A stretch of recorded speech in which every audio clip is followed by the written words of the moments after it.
मित्रों, कई लोगों के मन में भूत प्रेतों को लेकर विभिन्न प्रकार के प्रश्न होते हैं, जैसे भूत कौन हैं, कहाँ रहते हैं, क्या खाते हैं और किसे अपना शिकार बनाते हैं, वगैरह वगैरह। किंतु उचित जानकारियों के अभाव में उनकी ये जिज्ञासा अधूरी ही रह जाती है।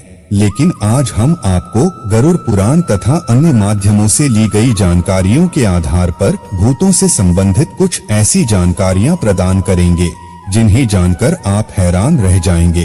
तो मित्रों नमस्कार और एक बार फिर स्वागत है आप सभी का आपके अपने माया लोक YouTube चैनल पर। मित्रों, सबसे पहले हम ये जानने का प्रयास करते हैं कि आखिर भूतों का जन्म कैसे होता है। वैसे इसकी शुरुआत कर्म से होती है। हमारे हिंदू धर्म में कर्म की बहुत ही अधिक महत्ता बताई गई है। गीता में भगवान श्री कृष्ण ने कहा है कि कोई भी मनुष्य क्षण पर भी बिना कर्म किए नहीं रह सकता है। अर्थात हम मनुष्य कुछ भी कर्म करते हैं तो उसी के आधार पर हमारा प्रारंभ बनता है। कहने का तात्पर्य यह है कि आप जहाँ हैं, जैसे हैं, वो सब कुछ आपके कर्मों का ही फल है। और आज आप जो कुछ भी करेंगे उसी के आधार पर आपका आने वाला कल भी निर्धारित होगा। संभवतः इसीलिए हमारे शास्त्रों में हमें अच्छे कर्म करने की बात कही गई है। किंतु इन्हीं कर्मों में अच्छे कर्म हमें स्वर्ग की ओर ले जाते हैं और बुरे कर्म हमें नर्क का रास्ता भी दिखाते हैं। इन कर्मों को 3 चरणों में विभक्त किया जा सकता है, जिसमें पहला चरण वह है कि जब मनुष्य कुछ कर्म करता है तो जीते जी उसे उसका फल मिल जाता है। उदाहरणार्थ, यदि कोई व्यक्ति अत्यधिक भोजन करेगा तो एक दिन वो पेट संबंधी रोग से ग्रस्त हो जाएगा और अंत में वह मृत्यु को प्राप्त होगा। इसी प्रकार से अब बारी आती है दूसरे चरण की, जिसके अंतर्गत मनुष्य अपने कर्मों के आधार पर 84 लाख योनियों में से किसी भी एक योनि में जन्म ले लेता है। उदाहरणार्थ, यदि कोई व्यक्ति सत्कर्म करता है तो वो अपने प्राण त्यागना के बाद मनुष्य योनि में जन्म ले लेता है। किंतु इसके ठीक विपरीत, यदि कोई व्यक्ति छल, कपट अथवा चालाकी करता है तो अगले जन्म में वो उल्लू बनकर धरती पर फिर से आ जाता है। इसी प्रकार से मित्रों, अब बारी आती है तीसरे चरण की, जिसके अंतर्गत जब मनुष्य के पुण्य अथवा पापों का घड़ा भर जाता है तो मृत्युपरांत वो जन्म मरण के चक्र से मुक्त होकर स्वर्ग जाता है, या फिर अपने कर्मों के आधार पर उसे नरक की सैर भी करनी पड़ती है।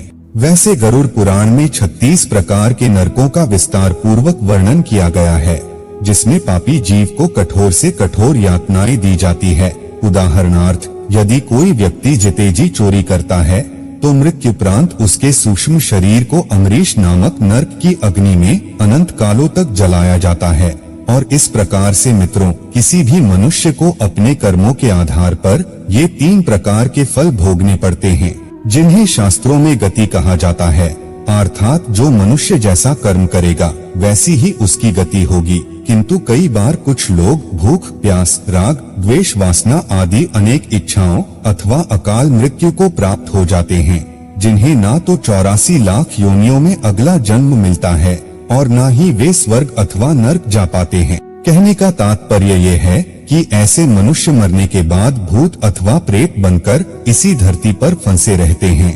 आमतौर पर अकाल मौत मरने वाला प्राणी शरीर त्यागने के तुरंत बाद ही भूत बन जाता है, और यदि वो जीते जी अत्यंत ही बुरे अथवा पापी चरित्र वाला व्यक्ति था तो भूत से बढ़कर वो प्रेत बन जाता है। अब मित्रों, बहुत से लोगों के मन में यह प्रश्न उठ रहा होगा कि प्रेतों का शरीर कैसा होता है। तो आपके इस प्रश्न का उत्तर भी गरुड़ पुराण में दिया जा चुका है।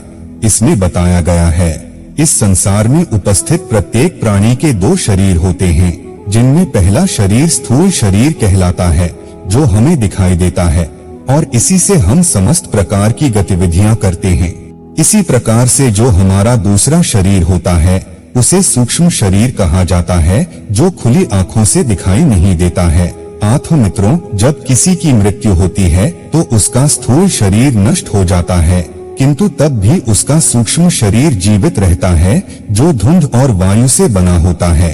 इसे ना ही काटा जा सकता है, ना ही मारा अथवा नष्ट किया जा सकता है। ये सदा यथावत रहता है। किंतु हाँ, यदि कोई प्रेत चाहे तो वो आपको स्पर्श करा सकता है और आपको उसके स्पर्श का आभास भी होगा। वैसे ये प्रेत बहुत ही अधिक शक्तिशाली होते हैं। और ये चाहे तो बड़े से बड़े वृक्ष को पल भर में उखाड़ सकते हैं। इन्हें बहुत ज्यादा शोर अथवा उजाले से चिढ़ रहती है, इसीलिए यह रात के समय विचरण करना पसंद करते हैं। विशेषकर कृष्ण पक्ष की 13, 14 अथवा अमावस्या की तिथि को, क्योंकि तब चंद्रमा की रोशनी भी नहीं होती है और दिन के समय ये सुनसान तथा एकांत जगहों पर पड़े रहते हैं। आमतौर पर प्रेस, स्वादिष्ट भोजन, जल, संभोग, नींद, नशा आदि अनेक प्रकार की मानवीय इच्छाओं की तृप्ति में लगे रहते हैं, किंतु शरीर न होने के कारण उन्हें वो तृप्ति नहीं मिल पाती है।